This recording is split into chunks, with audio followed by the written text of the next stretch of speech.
Het zomerseizoen voor de Iepenloftbaden zit er haast op. Tijd om even rond te zien met 2 zweminstructeurs op de simmer ont Nota. Er is altijd wel wat, maar tot nu toe gaat het verder geweldig. We hebben maandag een hele grote ploeg die zeggen van we willen hier een baantje lopen. Maar met die gaat het echt geweldig, want de banden komen van heinde en ver. En zeker met het mooie water ben je net de hoor. Zo aan het eind van de streep, dan plots krijg je de blom.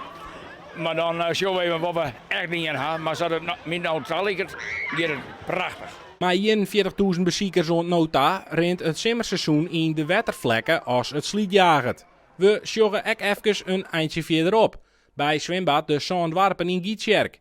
Hoe is het daar eens gaan na haar verbouwing? Zeker hadden we verbouwing een soort reacties op smitten. Want we zien eigenlijk een prachtig gebouw nu.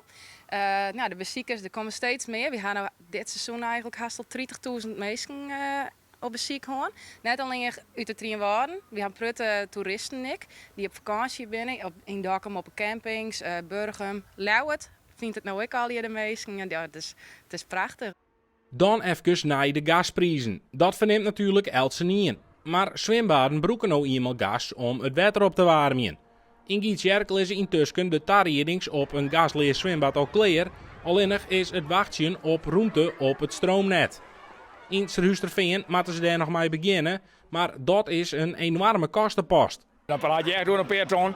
Maar dan heb ik wat en het is eigenlijk zo, we willen zien dat we het voor de eerste 30 jaar klaar krijgen. Dat we 30 jaar vooruit kennen, praten we dan weer. Had je eigenlijk wel een keuze?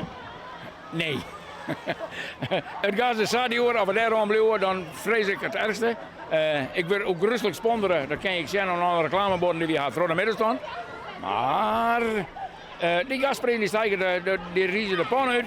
En dan, als het net oors wordt, dan ben ik bang dat we verliezen allemaal.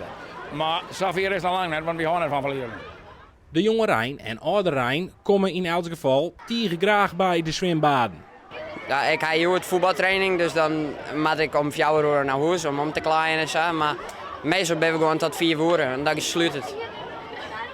En dan hele dagen een beetje zwemmen?